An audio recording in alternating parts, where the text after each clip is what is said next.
حضرت یعقوب علیہ السلام کا ایک بھائی تھا جسے انہوں نے 40 سالوں سے نہیں دیکھا تھا۔ انہوں نے ارادہ کیا کہ اپنے بھائی کی زیارت کریں۔ جب ان دونوں نے ایک دوسرے کی زیارت کی تو حضرت جبرائیل علیہ السلام کو حکم ہوا کہ دونوں کی جان لے لیں اور ہمیں سپرد کر دیں۔ ملک الموت نے دونوں کی روح قبض کی اور خدا کی طرف لے گئے۔ حضرت یوسف علیہ السلام نے جب یہ سنا تو اپنے سر سے تاج اتار کر پھینک دیا اور اپنے بدن پر جو ریشمی لباس تھا اس کو پارا پارا کر دیا، اور سر و پا برہنہ اپنے لشکر کے ساتھ دوڑے اور روتے ہوئے اپنے والد اور چچا کی زیارت تک پہنچے۔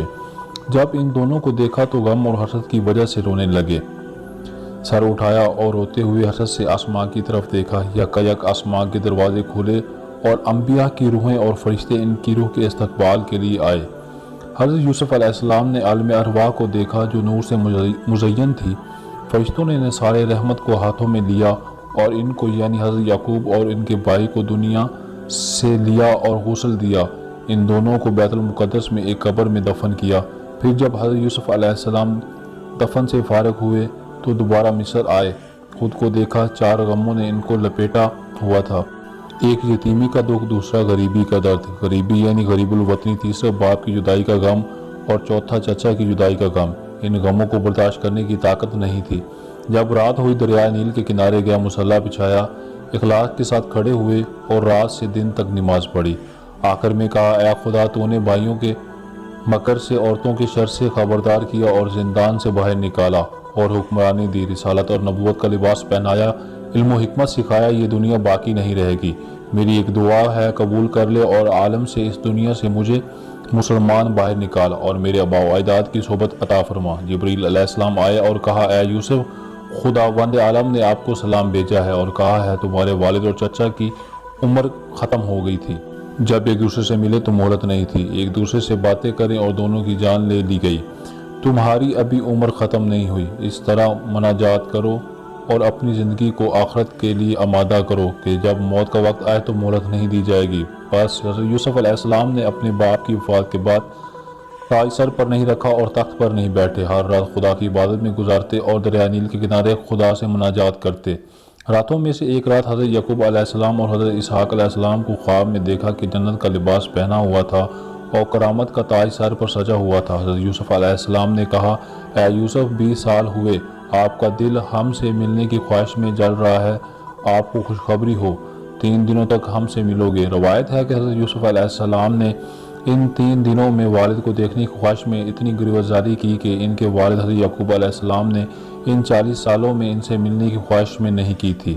بس تیسرے دن ملک الموت آیا اور کہا، اے یوسف، آپ کی مدت ختم ہوئی، آپ کے آباء و اجداد آپ کے منتظر ہیں اور آنکھیں لگائے ہوئے ہیں تاکہ آپ کو دیکھیں۔ بس حضرت یوسف علیہ السلام نے سر تسلیم خم کیا اور ملک الموت نے ان کی جان لے لی۔ جان لینے سے پہلے ان کا دل تیزی سے دھڑکنے لگا تھا اور اعضاء لرزنے لگے۔ بھائیوں کو بلایا اور ہر ایک کو گلے لگایا اور خدا حافظ کیا۔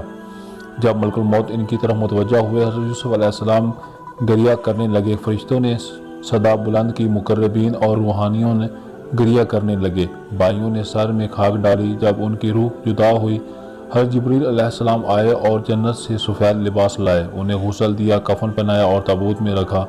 بس زلیخا کو خبر دی گئی کہ آپ کو آرام پہنچانے والا ساتھی دنیا سے رحلت کر گیا۔ زلیخا نے جب یہ سنا تو یوسف علیہ السلام کی طرف متوجہ ہوئی اور گریہ کرنے لگی۔ جب تابوت تک پہنچی، تابوت کو لیا اور کہا، اے یوسف، یہ تم ہو جو اتنی جلدی مجھ سے دور ہو گئے، یہ تم ہی ہو اتنی اچانک صحبت سے چلے گئے۔ اپنا سر تابوت سے مارا اور بے ہوش ہو گئی۔ 3 دن اور 3 راتیں بے ہوش رہی۔ جب ہوش میں آئی تو نوحہ کرنے لگی اور کہا، جانتے ہو حضرت یوسف علیہ السلام نے آخری وقت اور رحلت کے وقت کیا کہا؟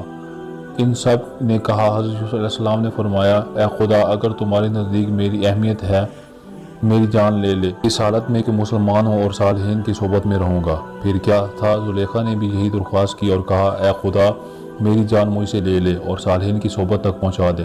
اللہ تعالیٰ نے ان دونوں کی دعا قبول کی اور ان کے جسم سے روح خارج ہوئی اور حضرت یوسف علیہ السلام کی روح تک پہنچی اور ان سے ملحق ہوئی تاکہ جیسے دنیا میں ایک دوسرے کے ساتھ تھے، آخرت میں بھی ایک دوسرے کے ساتھ ہوں۔ پھر ان کے جنازے اٹھائے گئے۔ مصریوں کی آہ و فضا بلند ہوئی، ہر کوئی نوحہ کرتے رونے لگا۔ دفن کرنے کی جگہ میں اختلاف کرنے لگے۔ ایک گروہ نے کہا، ان کو کنعان کے دروازے کے پاس دفن کریں۔ بس اللہ تعالیٰ نے دریائے نیل کو خشک کیا اور بزرگان کو الہام کیا کہ دریائے نیل کے درمیان دفن کریں، تاکہ جب پانی ادھر سے گزرے ان کی برکت کل عالم اور اس جگہ کے اطراف تک پہنچے۔ جزاک اللہ۔